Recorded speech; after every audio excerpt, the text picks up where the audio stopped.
네, 여러분 반갑습니다. 자, 이번에는 24년 2회 전기공사기사 영역에 있어서 전기 응용 및 공사 재료의 20문항을 간단히 한번 체크해 보도록 하겠습니다.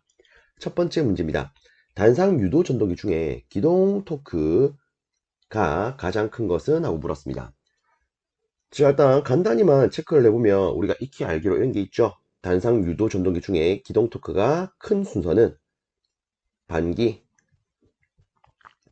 반유, 콘, 분, 쉬다. 그래서 처음에 반발 기동형이 가장 크고 그 다음에 반발 유도형, 콘덴서 기동형, 분산 기동형, 쉐이딩 콜형. 그죠? 그래서 우리가 고를 수 있는 것은 바로 반발 기동형 요 놈이 되겠다. 그죠? 다음으로 두 번째 문제입니다.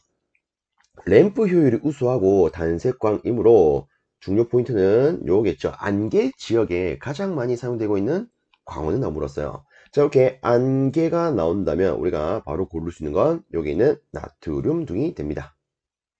자, 여기서 이렇게 간단히 고를 수 있는 문제가 되겠고요. 다음 문제 살펴보도록 하겠습니다. 세 번째 문제입니다. 저압 가공 인입사에서 금속관 공사로 옮겨지는 곳 또는 금속관으로부터 전선을 뽑아 전동기 단자 부분에 접촉할 때 사용하는 것은? 라고 물었습니다. 요 같은 경우에는 제가 뭐 간단히 이렇게 한번 언급을 드려볼게요. 예를 들어 여기 어떤 전동기가 있다고 가정을 하겠습니다. 우리가 이 전동기를 쓰려면 당연히 외부에서 이 전원을 갖고 와서 체결을 시켜줘야 될 겁니다. 그래서 여기에 전동기 단자가 뭐 이렇게 있다고 가정을 할게요.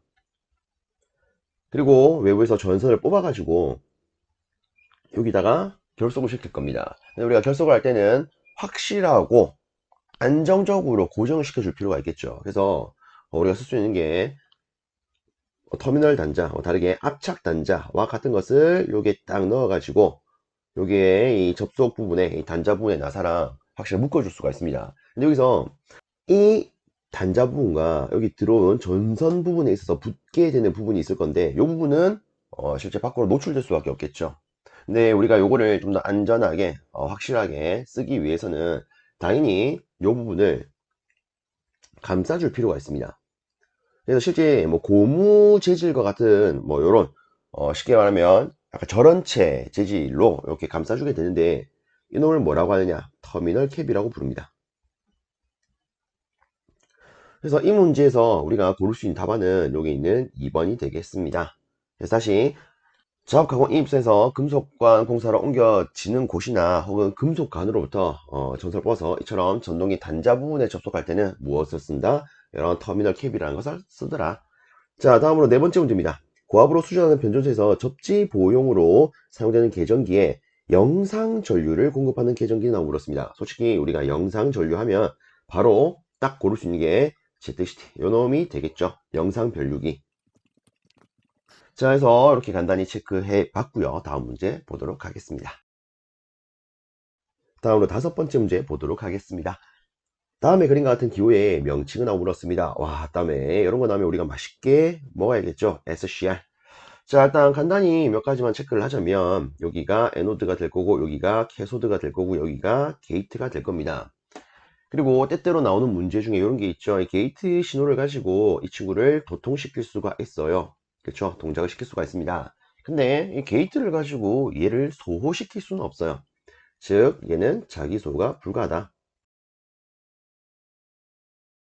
그럼 여기서 한 단계 더 자기 소호, 게이트를 가지고 자기 소호가 될 수 있도록 업그레이드를 시켜준 친구가 누굽니까? GTO야. 그쵸? 그리고 뭐 이 외적으로 이 게이트 같은 경우에는 얘를 딱 도통시키는 역할로만 쓰이고 끝입니다. 그래서 왜 이런 문제가 있죠. 게이트 신호를 가지고 에노드, 에노드에서 캐소드로 도통시키도록 했다. 이 와중에 게이트 전류를 반으로 줄이면 에노드의 전류는 어떻게 되냐, 뭐 이런 문제도 있죠.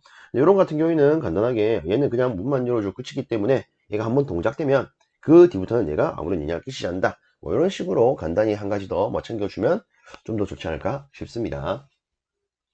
그리고 뭐 조금 더 욕심을 부려서 그 외쪽으로 몇 가지 더 챙기면 얘를 우리가 이렇게도 말하죠. 역저지 3단자 소자. 혹은 다른 말로 우리가 이 모양을 봤을 때 방향성이 한쪽으로만 나타나 있기 때문에 얘를 단방향 3단자 소자 이렇게 볼 수 있죠. 그리고 얘를 어디에 씁니까?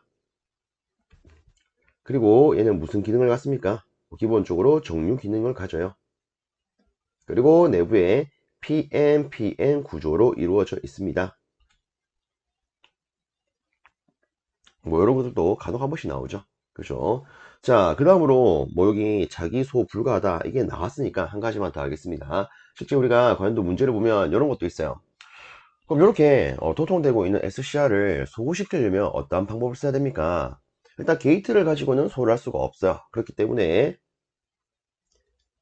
NOD의 극성을 마이너스로 해준다거나 혹은 NOD의 전류를 유지 전류 이하로 한다거나 뭐 이런 것도 있죠. 그래서 이런 것도 한 번씩 생각해 주신다면 이 SCR에 대해서 어떤 문제가 나오더라도 여러분들이 손쉽게 조질 수 있지 않을까 싶어서 이렇게 한번 언급을 드려봤습니다. 자, 이 정도로만 마무리하고 넘어가도록 하겠습니다. 다음으로 6번째 문제입니다. 배전반 및 분전반을 넣은 함이 내아크성, 난연성의 합성 수지로 되어 있을 때 이때 함의 최소 두께는? 하고 물었습니다.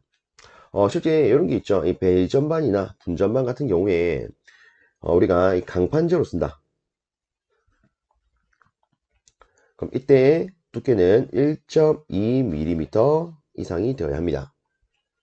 근데 여기 나와 있는 것처럼 합성수지로 되어 있다. 자, 저는 간단히 이렇게 쓰겠습니다. 합성수지로 되어 있다.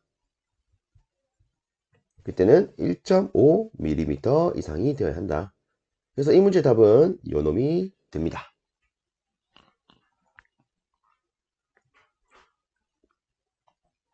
그래서 제가 예전에 뭐 요런 거를 챙길 때는 이렇게 했던 적이 있어요.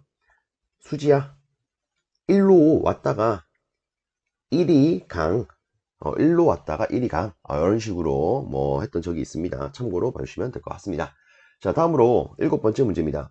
열차가 곡선 궤도를 운행을 할 때 차륜 의 플랜지와 레일 사이의 측면 마찰을 피하기 위해서 내측 레일의 궤관을 넓히는 것은? 하고 물었습니다. 이렇게 하는 것을 우리가 뭐라고 하냐면 확도라고 불러요. 확도.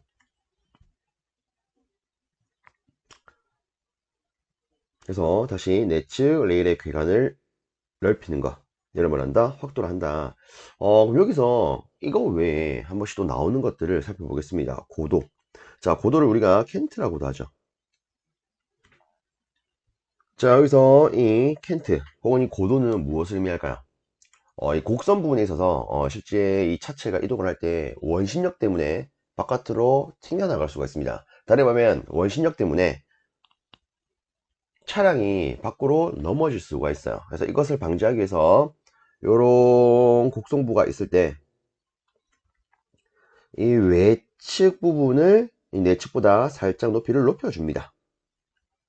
그러면 실제 뭐 차량이 이렇게 이동하면서 밖으로 받는 원심력 때문에 넘어질 일은 안 생기겠죠. 그죠? 그래서 이처럼 외측 부분을 내측 부분보다 높여주는 것을 우리가 고도 혹은 켄트라고 한다. 그죠? 자, 그 다음에 유관. 얘는 뭘까요? 얘 같은 경우에는 우리가 레일을 생각을 해보면 실제 레일은요, 온도에 따른 신축성을 고려해서 레일과 레일 중간 사이에 틈을 만들어 놓습니다. 얘를 우리가 유관이라고 하죠. 그렇죠? 뭐 이런 것들도 한 번씩 나오기 때문에 체크해 놓으시면 어떨까 싶습니다. 그리고 특히나 요놈 같은 경우에는 실제 뭐 계산 문제도 나온다. 그죠? 그래서 이에 대한 수식도 여러분들이 여유가 되실 때 한 번쯤 봐주시면 어떨까 싶습니다. 다음으로 8번째 문제입니다. 전기기기의 이종 절연물의 최고 허용 온도는? 하고 물었습니다. 일단 뭐 요 부분에 대해서는 실제 외우는 방법이 굉장히 많이 있습니다. 그렇죠? 여러분들 각자마다 외우는 방법이 또 다 다를 거예요. 일단 저는 보통 이렇게 언급을 합니다. 제가 예를 들어 어떤 모임이 있어서 밖에 나갔습니다. 밖에 나갔는데 어떤 사람을 만났어요. 근데 그 사람이 저랑 정말 죽이 척척 맞습니다. 그래서 야, 너무 마음에 들어요. 근데 저는 그 친구 보고 이렇게 말을 합니다. 야, 나랑 베프 해볼래? 베프 하자. 그래서 야이 베프 하자. 저는 이렇게 언급을 하거든요. 자, 일단 이렇게 적었을 때 이놈들이 뭡니까? 다 종별을 의미하는 기호가 된다. 그죠? 자, 그 다음에 요 놈부터 제가 좀 잡아갈 건데, 일단 항상 시작은요 90으로 시작을 하더라. 요거를 조금 잡아줍니다. 그 다음에 우측으로 갈수록 이 값이 커져요. 특히나 여기로 가게 되면 90보다 크고 얘 2죠. 근데 우리가 숫자랑 비슷하게 발음을 잡으면 이렇게 쓸 수가 있을 겁니다. 2. 그쵸? 2. 그래서 90보다 크고 2가 들어가는 거 120도. 자, B 같은 경우에는 여러분들이 B를 쓸 때 딱 생각해보면 끝입니다. B 쓸 때 우리 이렇게 쓰죠. 그래서 얘를 떨어뜨렸으면 130도. 나는 B 이렇게 쓴대요. 이렇게 가지 말고 우리 일반적으로 갑시다. 알겠죠? 한 번씩 이렇게 말씀하시는 분도 있더라고요. 난 다르게 쓰는데 일반적인 기준으로 보겠습니다. 자, 그 다음 F 같은 경우에는 이 순번을 잘 보시면 좋아요. 하나, 둘, 셋, 넷, 다섯. 그쵸? 우리가 일단 다섯 번째에 있는 요거를 수로 쓰면 5 아닙니까? 그죠? 그리고 5를 영어로 하면 5 아닙니까? 그래서 F가 5를 의미하더라. 그래서 얘가 155도. 그 다음 H 같은 경우에는 맨 앞에 있는 거에 2배 주시면 됩니다. 그리고 C는 이거 초과. 자, 그러면 요 앞에 비워져 있는 A는 어떻게 하는데 90과 120 딱 절반이에요. 그래서 두 개 더해서 나누시면 105라는 결과가 나옵니다. 자, 그래서 저는 보통 이렇게 들고 가는데 어쨌든 지금은 뭘 물었다? 이종에 대해서 물었다. 그럼 우리가 고를 수 있는 답안은 120도 되겠네요. 그쵸? 다음으로 아홉 번째 문제 보도록 하겠습니다. 필라멘트 재료의 구비 조건에 해당되지 않는 것은? 하고 물었습니다. 자, 필라멘트 뭡니까? 전구 안에 들어가서 전류를 흘리면 빛이 밝히는 거. 그쵸? 자, 일단 간단히 살펴보면 첫 번째 융해점이 높을 거. 우리가 이 전구, 잠깐 이 백열 전구를 좀 생각을 해봤을 때, 상상을 해봤을 때, 예를 들어 얘를 킵니다. 키면 전류가 필라멘트 안으로 작용을 할 거예요. 그리고 이 필라멘트가 불을 밝히기 시작을 하는데, 문제는 불을 밝히면 그에 대한 온도가 서서히 증가하게 됩니다. 근데 얘가 온도가 증가하다가 중간에서 녹아서 끊어졌대요. 그럼 우리가 이 전구를 제대로 쓸 수가 없겠죠. 그럼 제대로 쓰려면 높은 온도까지 잘 버텨야 되더라. 다르게 말하면 융해점이 높아야 되더라. 이렇게 볼 수 있는 거 아니겠습니까? 그래서 얘는 맞는 말. 자, 네, 두 번째 고유장이 잘까? 이거 같은 경우는 제가 간단히 또 이렇게 언급을 드려볼게요. 얘가 필라멘트의 아주 극히 일부라고 가정을 하겠습니다. 중간에 아주 짧게 잘라서 확대를 했다고 가정을 할게요. 그럼 당연히 이 안에는요, 이놈을 구성할 수 있는 원자들이 빼곡하게 있을 거예요. 그리고 여기다가 우리가 전기를 가하게 되면 전류가 흐르겠죠. 즉 전자가 이동하게 됩니다. 실제 이 필라멘트는요, 전자가 이동할 때 이 필라멘트를 구성하는 원자와 부딪히게 되고, 얘와 부딪히면 여기서 열이 발생하게 됩니다. 근데 강하게 부딪히면 열을 동반한 빛이 발생하게 되죠. 그래서 이 필라멘트는 이런 걸 가지고 빛을 밝혀주는 친구입니다. 그럼 이처럼 전자를 부딪히게 해서 빛을 밝히려면 이 전자를 심할 정도로 못 움직이게 막아야 되지 않겠습니까? 그죠? 그래야 많이 부딪혀서 열과 이에 부가적으로 나타나는 빛을 활용하지 않겠습니까? 그러면 당연스럽게 요 놈은요, 그 저항값은 커야 될 거예요. 즉 고유 저항값이 어떻게 된다? 커야 될 것이다. 실제 고유장이 작다면 이 전자의 흐름을 방해를 못 하지 않겠습니까? 지금 여기서 부딪히는 게 별로 없어요. 그러면 열도 에게 빛도 엥? 뭐 이런 느낌으로 되지 않겠습니까? 그래서 답은 2번 되겠습니다. 자, 그 다음에 세 번째, 선 팽창 계수가 작을 것. 요거는 간단히 말하면 이 선 자체가 뭐 팽창이 얼만큼 됩니까? 요거를 의미하는 거 아니겠습니까? 그죠? 근데 이 필라멘트는요, 제일 좋은 거는 우리가 쓰더라도 그 형태가 유지되는 게 가장 좋습니다. 그러면 선 팽창 계수는 되게 작은 게 좋겠죠. 그 다음에 높은 온도에서 당연스럽게 증발성이 적어야 된다. 아니, 높은 온도에서 증발이 된다? 라고 하면은 우리 백열 중고 얼마 못 쓸 거야. 그죠? 그래서 이런 걸 고르면 얘도 아이고, 맞는 거겠네. 파악할 수 있을 겁니다. 그래서 이 문제의 답은 2번이 된다. 자, 그리고 뭐 그 외적으로 이런 것도 있죠. 가공이 용이해야 된다. 그리고 기계적 강도도 떨어지면 안 된다. 그래서 그 외적으로 이런 것도 있더라. 간단히 한번 살펴봐 주시길 바랍니다. 다음으로 열 번째 문제입니다. 전개 효과 트랜지스터에서 핀치 오프 전압이란 물었습니다. 자, 요거는 제가 간단히 언급을 드릴게요. 참고로 봐주시면 어떨까 싶습니다. 이 핀치 오프 전압은요, 다르게 차단 전압이라고도 불립니다. 그럼 실상 우리가 얘가 이렇게 불린다라는 걸 안다면 여기 주어진 보기에서 뭘 고를 수 있느냐? 답은 1번 요 놈을 고를 수가 있습니다. 실제 우리가 이 트랜지스터에서 얘가 동작을 한다라고 하는 것을 이 채널 폭을 가지고 말할 수가 있습니다. 이 채널 폭이 넓어지면 내부의 전자가 잘 이동을 하기 때문에 트랜지스터가 도통 상태로 들어가요. 근데 채널 폭이 좁아지면, 즉 채널 폭이 좁아져서 닫힌다면 전자가 못 이동하니까 얘가 도통되지 않아요. 차단이 돼요. 이렇게 말할 수가 있죠. 그래서 요 1번 같은 경우에는 딱 요 의미를 가지고 있습니다. 채널 폭이 막힌 때, 다르게 말하면 전자가 이동할 수 있는 통로가 막혔을 때, 그때의 전압을 의미한다. 실제 이때의 전압을 우리가 뭐라 하냐, 차단 전압 혹은 핀치오프 전압이라 부릅니다. 그래서 이런 게 있구나, 뭐 참고적으로 보시면 어떨까 싶습니다. 솔직히 우리 입장에서는 조금 낯선 용어지 않습니까? 그죠? 자, 그래서 이런 용어도 나왔더라. 다음으로 11번째 문제 보도록 하겠습니다. 옥내에서 전선을 병렬로 사용할 때의 시설 방법을 옳지 않은 것은, 즉 틀린 것은 하고 물었어요. 자, 바로 보겠습니다. 전선은 동일한 도체여야 한다. 그쵸? 동일한 길이, 동일한 굵기, 동일한 재질, 이런 걸 써야 됩니다. 그리고 그에 대한 게 2번에 또 있어요. 전선은 동일한 굵기, 동일한 길이여야 한다. 까놓고 말하면 이 두 개는 같은 거죠. 그렇죠? 얘들은 일단은 맞는 말입니다. 그래서 제 겁니다. 자, 그 다음에 세 번째, 전선의 굵기는 구리일 때 50스퀘어 이상, 그리고 알루미늄일 때는 70스퀘어 이상이래요. 요거 같은 경우에는 좀 잘못됐죠. 자, 우리가 일반적으로 알기로는 구리로 쓴다. 얘가 얼마 이상? 50스퀘어 이상. 그리고 알루미늄으로 쓴다. 그럼 얘가 얼마 이상? 70스퀘어 이상이 되어야 합니다. 그래서 틀린 것은 3번 되겠죠. 자, 그 다음에 네 번째는 당연스러운 내용이죠. 관내에 전류에 불편이 생기지 않도록 시설해야 된다. 하여튼 내 불편이 생기면 곤란하잖아요. 그죠? 자, 그 다음에 뭐 한 가지만 더 체크하도록 합시다. 실제 뭐 요거에 대해서도 나올 수가 있으니까 우리가 이 병렬로 사용할 때 또 따져봐야 되는 게 퓨즈가 있습니다. 그쵸? 이 퓨즈는 설치하면 된다, 된다? 안 된다. 그래서 병렬로 사용할 때는 퓨즈, 노. 요것도 하나 체크를 해주시면 어떨까 싶습니다. 다음으로 12번째 문제입니다. 전동기의 전격에 해당되지 않는 것은? 물었어요.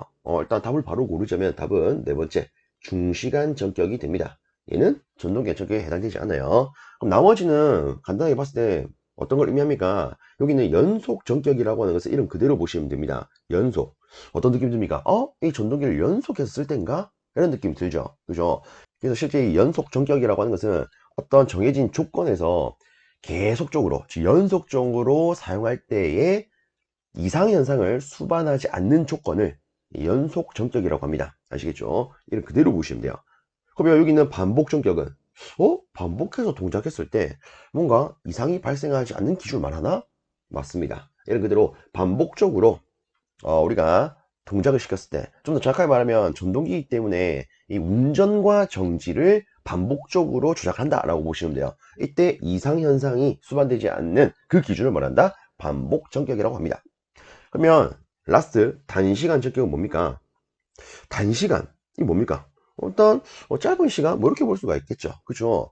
실제는 뭐냐면 정해진 조건상에서 정해진 시간에 대해서 우리가 딱 기준을 잡았을 때 이상현상이 나타나지 않는 그 규격을 우리가 단시간 전격이라 부릅니다.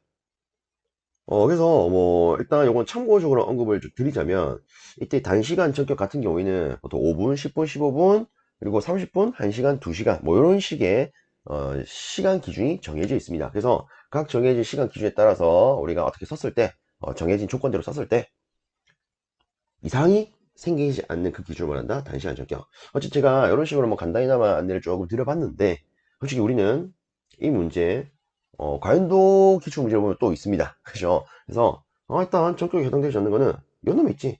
요 정도로 간단히만 챙겨도 되겠더라. 자, 다음으로 13번째 문제 보도록 하겠습니다. 지름 2m의 작업면의 중심 바로 위 1m 높이에서 각 방향의 광도가 100칸델라 되는 광원 한 개로 조명할 때 이때 조명률은 몇 퍼센트 정도입니까? 라고 물었습니다. 자, 일단 여기 아래쪽에다가 바로 안내를 한번 드려보자면, 실적으로 이 조명률이라고 하는 것은 우리가 이런 식으로 해서 계산할 수가 있습니다. 전체 광속에 대해서 작업면에 얼만큼 들어가느냐, 즉 작업면 기준의 입사광속. 쉽게 말하면 이런 거죠. 여기 어떤 광원이 있대요. 광원이 있대요. 뭐 이런 식으로 광원이 있답니다. 자, 그럼 이 광원 같은 경우에는 뭐 우리가 시각적으로 보기 위해서 표현하면 빛을 이런 식으로 사방팔방 방출하겠죠. 그죠? 그럼 당연히 이놈에 대한 전체 광속이 있을 거야. 이게 뭡니까? 전광속이죠. 근데 우리가 아래쪽에서 어떤 작업을 하고 있더라. 즉 작업을 해야 되는 할 수 있는 어떤 공간이 있더라. 얘가 작업면 아니겠습니까? 근데 실상 우리가 조금 생각을 해봤을 때 바로 알 수 있는 게 이런 게 있어요. 여기 어떤 전등이 있더라도 이 전등이 모두 여기에 가진 않더라. 물론 우리가 딱 이 부분만 빛을 쬐는 뭐 국부 조명용 혹은 국부용 스탠드를 썼다, 뭐 이렇게 하면은 여기만 비출 수 있더라 이렇게 볼 수 있겠지만, 일반적인 우리 집 천장에 달리는 등을 한번 생각을 해보세요. 그럼 여기서 전등이 빛을 발하는데 이 빛은 사방팔방으로 가지 여기만 오지는 않습니다. 맞습니까? 그럼 이걸 가지고 우리 이렇게 말할 수 있겠죠. 이 조명 자체가 여기를 비추는 비율은 딱 요 부분을 기준으로 해서 뱉어낸 거에 대해서 요거의 비로 정의하면 되겠구나. 예를 들어 이거죠. 여기가 100만큼 나갔는데 여기가 20만큼 나갔다. 그럼 실질적으로 이 조명을 가지고는 20%만 활용하는 거 아닙니까? 그럼 이때 조명이 뭐가 된다? 20%가 된다. 그게 요 개념이라고 보시면 돼요. 이해되시나요? 그래서 실제 요 놈이 전체 광속을 작업면에 비추지 않기 때문에 이 전체 중에서 작업면에 비추는 비율을 뭐라 하겠다? 실적인 조명을 사용하는 그 능률, 조명률이라고 하겠다. 자, 그러면 이제 요거 한번 살펴볼게요. 일단 제가 뭐 그림은 뭐 이런 식으로 그려서 언급을 드렸지만, 다시 한번 보면 작업면의 중심 바로 위 1m 높이에서 각 방향의 광도가 100칸델라 되는 광원 한 개가 있대요. 각 방향의 광도가 뭐 100칸델라 된다. 다르게 말하면 모든 방향을 고려해야 되는 하나의 구광원이라고 볼 수 있겠죠. 맞습니까? 그러면 우리가 또 생각을 해야 되는 건 또 이런 것도 있을 거예요. 제가 여기다가 공간을 만들어 가지고 요거 한번 좀 언급을 드려보도록 할게요. 자, 어떻게 했냐면 실제 우리가 이 광속에 대한 값이 필요한데, 이 광속은요 여기에 뭐 광도가 주어져 있으니까 이런 식으로 계산할 수가 있을 거야. 오메가 i요. 그렇죠? 그럼 이때 오메가가 뭡니까? 입체각이죠. 그럼 우리는 이 조명 형태에 따라서 입체각이 어떻게 표현되는지 알아야 될 겁니다.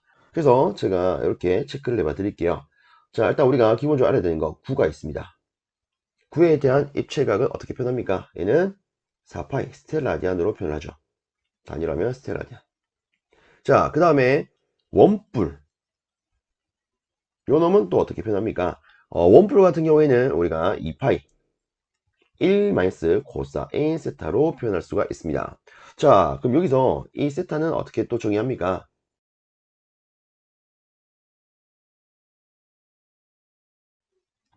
자, 이런 원뿔이 있어요. 원뿔이 있을 때 실제 입체각이라고 하는 것은 요 전체를 다루는 거 아닙니까? 이게 입체각. 그러면 이때 세타는 요거죠. 요거 자체를 세타라고 하죠. 그렇죠? 체크해 주십시오. 자, 그 다음으로 또 체크를 해볼 수 있는 게 원통이 있습니다. 원통 광원. 다르게 말하면 우리가 일반적으로 말하는 그 옛날 형광등 있죠. 형광등 봉처럼 생긴 거. 자, 요놈 같은 경우에는 우리가 파이 제곱으로 표현할 수가 있고요. 그 다음에 평판등, 즉 평면등, 요거 같은 경우에는 우리가 그냥 파이로 쓸 수가 있습니다. 자, 그러면 다시 볼게요. 제가 방금 이런 말 했습니다. 여기 있는 이 조건 보니까 각 방향에 광도가 100칸델라 되는 광원 한 개가 있더라. 그래서 각 방향이라고 줬기 때문에 구광원이라 생각할 수 있더라. 그러면 이때 이렇게 구광원이라고 우리가 생각을 했다면 이 전 광속에 대한 것은 이 조명 자체가 구광원이니까 당연히 조명의 전체 광속은 이렇게 표현할 수 있을 거예요. 왜? 우리가 방금 했다시피 광속 자체가, 자기가 광속이죠. 광속 자체가 입체각에다 광도를 곱한 걸로 표현할 수 있으니까. 그렇죠? 그래서 입체각에다가 광도를 곱한 형태, 구 기준으로 표현했더라. 자, 그 다음에 요걸 한번 생각해 볼게요. 작업면 같은 경우는 어떻게 해야 될까? 실제 요 그림을 가지고 조금 재탕을 하자면 여기에 구광원이 있습니다. 물론 이놈 입장에서는 이렇게 사방팔방으로 빛을 뿜어낼 거예요. 근데 우리가 이 작업하는 면이 있다면 여기는 얘가 여기 나와 있는 것처럼 하나의 원뿔 형태로 빛을 밝힌다라고 볼 수가 있을 겁니다. 그렇죠? 그래서 실제 이 작업면의 입사광석은 우리가 원풀 기준으로 해석을 할 수가 있고요. 그에 따라서 우리는 요거를 활용해서 이렇게 표현할 수가 있습니다. 그리고 광도 I도 붙여야겠죠. 그렇죠? 왜? 요 놈 자체도 광속이니까 즉 여기에 있는 이 공식을 쓰는 거니까. 그렇죠? 그래서 앞에 있는 게 원뿔에 대한 입체가, 뒤에는 광도가 됩니다. 자, 그럼 여기서 얘들은 바로 약분을 시킬 수가 있고요. 얘도 약분을 시킬 수가 있습니다. 그럼 결국 우리가 계산을 해야 되는 것은 2분의 1 마이너스 코사 1 세타 끝이겠죠. 그럼 세타 값을 알아야겠네요. 자, 그럼 보세요. 지금 보면 지름이 2m라고 되어 있습니다. 자, 그러면 여기 있는 지름을 우리가 2m라고 한번 놔볼게요. 그럼 실제 이 반지름은 얼마가 되죠? 1m. 맞습니까?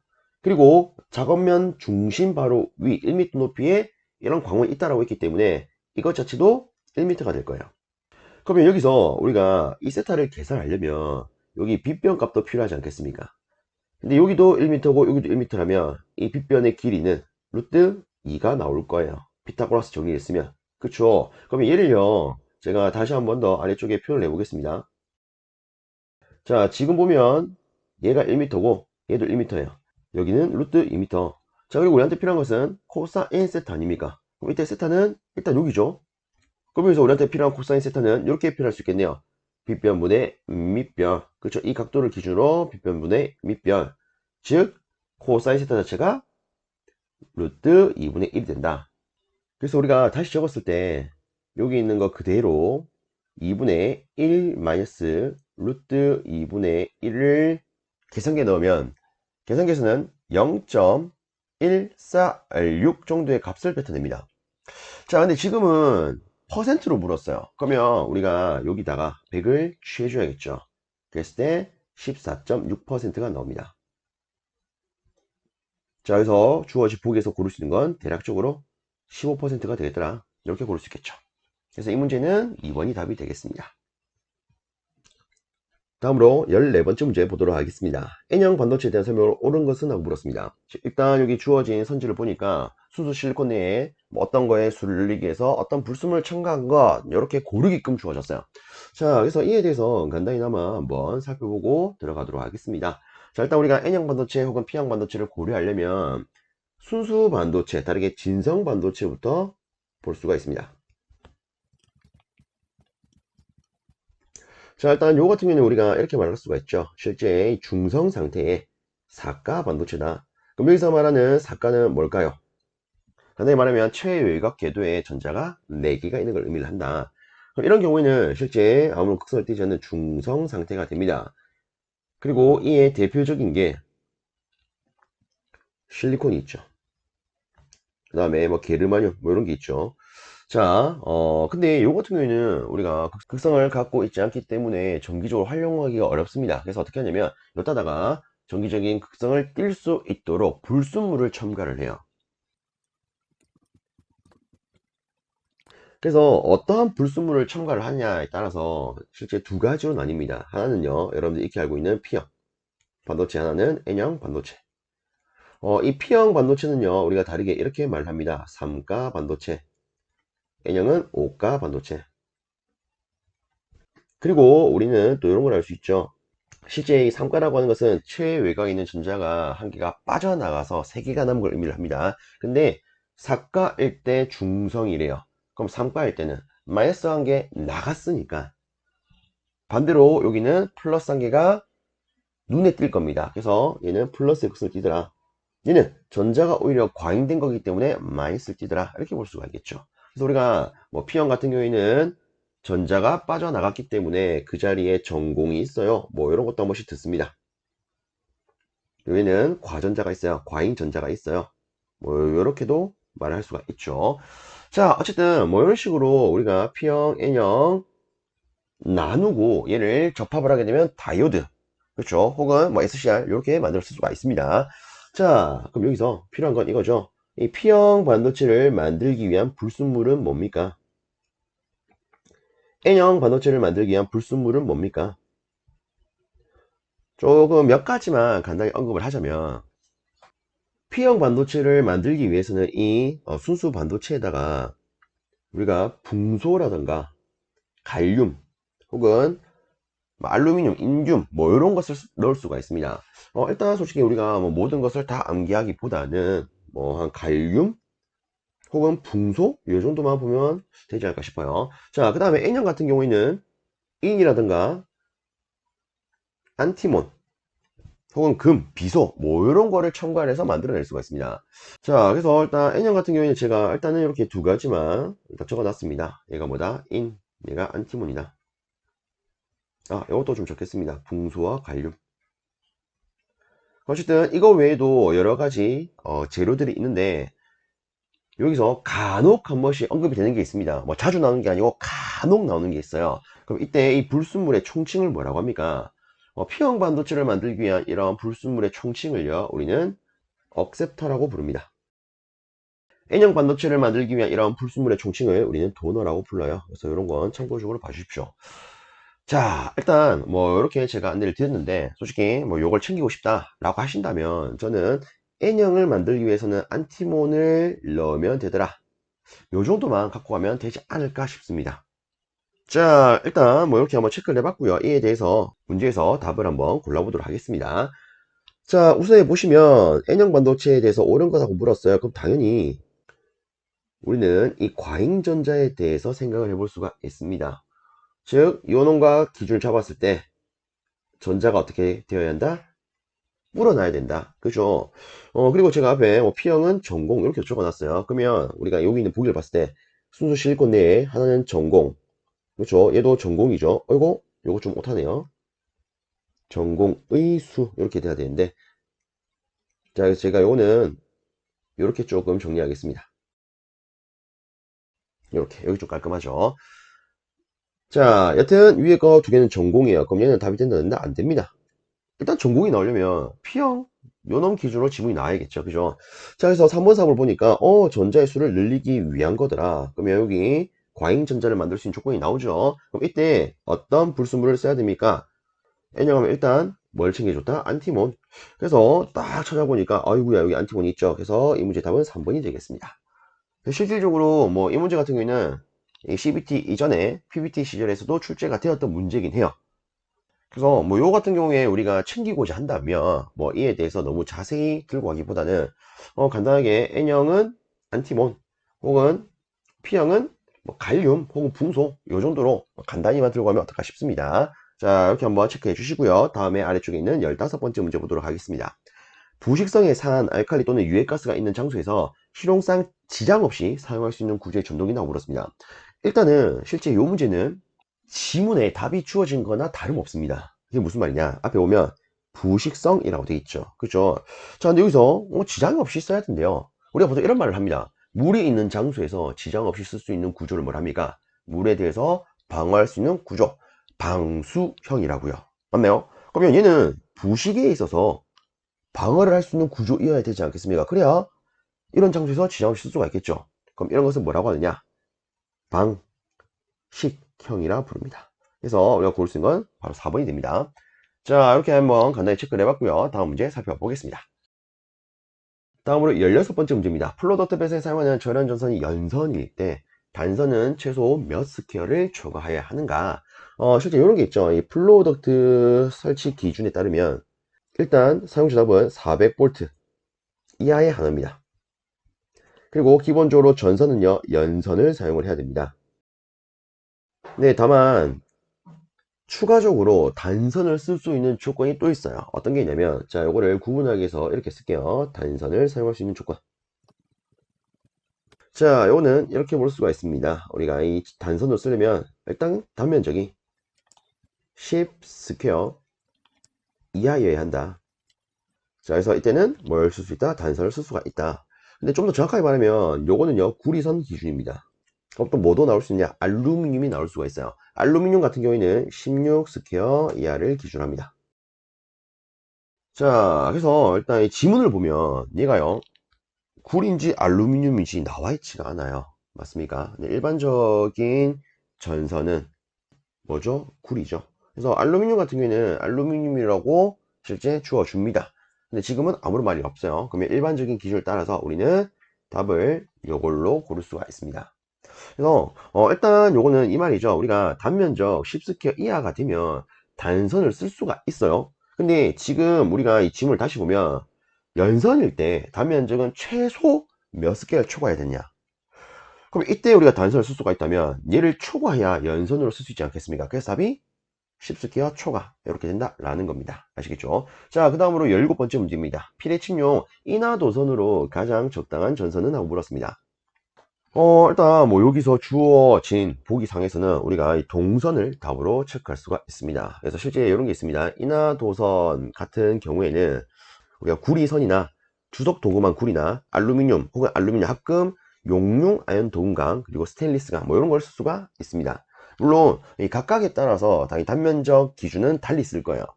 자, 그럼 여기서 한 가지만 체크를 하면 실제 우리 시험에 나온 것 중에 이런 게 있었죠.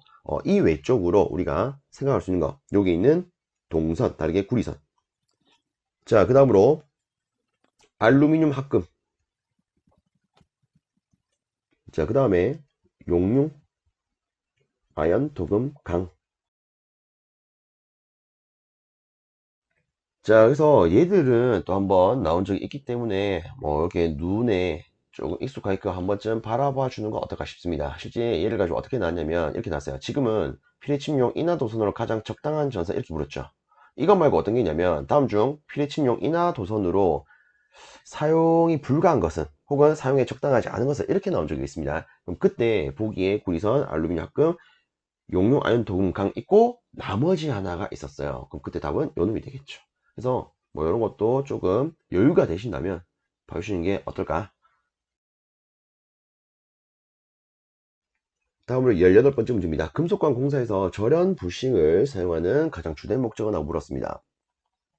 실제 요놈을 사용하는 이유는 우리 금속관 같은 경우에 조금 생각을 해보면 금속관이 이렇게 있다면 이 끝에는 당연히 절단된 부분이 존재하게 됩니다. 근데 아무래도 얘는 금속을 절단한 거기 때문에 실제 이 부분이 굉장히 날카로울 수밖에 없어요. 그러면 이때 이 안에는 당연히 여러 개의 전선이 이렇게 왔다 갔다 할 건데 얘가 예를 들어 여기 끄트머리에 붙는다. 그럼 이 날카로운 부분을 위해서 피복 요런 데 손상이 가해지겠죠. 그럼 좀 큰일 나는 거 아니겠습니까? 그럼 좀 안 좋은 거 아니겠습니까? 그죠? 그래서 이런 걸 방지하기 위해서 어떻게 하느냐? 이 관의 끝단 여기다가 부싱이라는 것을 씌워줍니다. 즉 쉽게 말하면 이 전선이 이 날카로운 부분에 영향을 받지 않도록 이 날카로운 부분에 씌워주는 게 부싱이 된다. 아시겠죠? 자, 그래서 우리가 여기 주어진 보기에서 답을 고르면 답은 4번 고를 수 있습니다. 관의 단구에서 전선 피복의 손상 방지. 현대 말하면 잘린 부분에서 전선의 피복의 손상을 방지한다. 혹은 끝부분에서 전선의 피복을 손상되지 않도록 하기 위해서 쓴다. 다음 19번째 문제입니다. 충전기의 충전 방식 중에 전지에 자기 방전을 보충함과 동시에 상용부하에 대한 전력 공급은 충전기가 부담하도록 하되 충전기가 부담하기 어려운 일적인 대전류 부하는 축전지로 하여금 부담하게 하는 충전 방식이라고 물었습니다. 실제 요거는 은근히 잘 나오고 있는 문제다. 그죠? 이처럼 상용 부하에 대한 전력은 충전기가 부담을 하고 일시적인 대전류 부하는 축전지로 해서 부담하게 하는 것을 우리는 부동 충전 방식이라 부릅니다. 그래서 이거는 이렇게 간단히 체크하고 넘어가도록 하겠습니다. 물론 이 외적으로 초기 충전, 보통 충전, 세류 충전, 균등 충전, 그리고 급속 충전 이런 게 있습니다. 그렇죠? 뭐 이것도 뭐 간단히 한번 살펴볼까요? 자, 여러분들은 눈으로 이런 게 있구나 이 정도로 보시면 어떨까 싶습니다. 자, 일단 한번 적어 볼게요. 처음에 우리가 볼 수 있는 거 초기 충전, 그 다음에 보통 충전, 그 다음에 세류 충전, 그 다음에 균등 충전, 그리고 부동 충전, 그 다음으로 급속 충전. 자, 그래서 요거를 제가 뭐 다른 풀이 영상에서도 언급을 했었는데 저는 보통 이렇게 말합니다. 초보 세균이 부산으로 급하게 갑니다. 초보 세균 부급. 자, 그래서 뭐 이렇게 여러 가지가 있는데 이 부동 충전은요 이미 했습니다. 상용 부하에 대해서는 뭐가 충전기가, 일시적인 대전류 부하에 대해서는 뭐가 축전지가 부담하도록 되어 있더라. 끝이야. 자, 그 다음에 초기 충전은 뭘 의미할까요? 이름 그대로 초기에 충전하는 거. 그래서 축전지가 뭐 만들어지고 나서 초기에 장시간 충전하는 것을 이름 그대로 초기 충전이라고 합니다. 이건 뭐 따로 미울 게 없죠. 그렇죠? 정확하게는 장시간. 자, 보통 충전은 이름 그대로 우리가 일반적으로 하는 충전을 의미를 해요. 그래서 이를 이렇게 말할 수가 있죠. 표준 시간율로 충전을 하더라. 자, 다음으로 세류 충전. 얘는 뭐냐면 미세한 전류를 가지고 충전한다 라는 겁니다. 그래서 가장 간단하게 추격을 시키면 이렇게 추격을 시킬 수가 있습니다.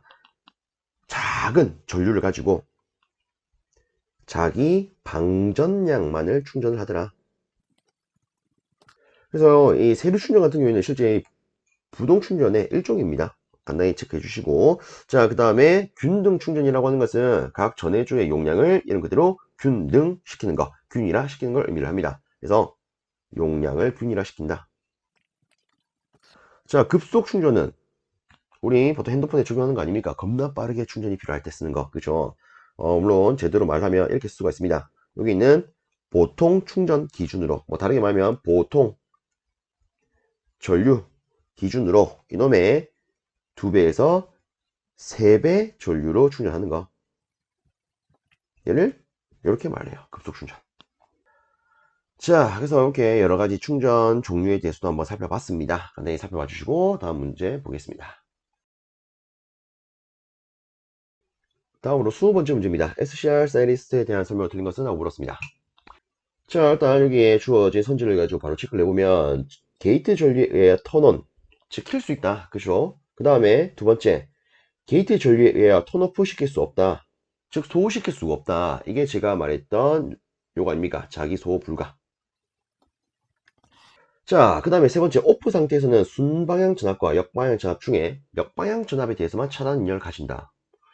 오? 뭔가 좀 이상하죠? 자, 일단 요 같은 경우에 제가 그림을 바로 또 한번 그려보도록 하겠습니다. 자, 여기 에노드, 캐소드, 게이트 단자를 갖는 SCR이 있습니다. 자, 우선 다시 볼게요. 오프 상태에서는 순방향, 역방향 중에서 역방향에 대해서만 차단율을 간다. 우리가 말하는 순방향은 뭡니까? 에노드에서 캐소드로 가는 방향, 얘가 순방향이죠. 역방향은 요거 아닙니까? 근데 자 보세요. 지금 오프 상태야. 오프입니다. 오프. 오프면 우리가 상식적으로 생각을 했을 때 여기는 무조건 전류가 통하면 안 돼요. 맞습니까? 근데 이놈의 말이 어떠냐면 역방향 전압에 대해서만 차단 능력을 지닌대요. 즉 이렇게만 이쪽 방향만 차단한대요. 그 말은 얘는 차단이 안 된다라는 거 아니겠습니까? 솔직히 차단이 안 된다면 전류가 오라? 흐르고 있겠네? 이렇게 볼 수가 있겠죠. 그래서 정확하게 말하면 오프 상태일 때는 모든 방향에 대해서 차단 능력을 가지고 있는 상태가 됩니다. 아시겠죠? 그래서 답은 3번이에요. 요게 틀렸죠.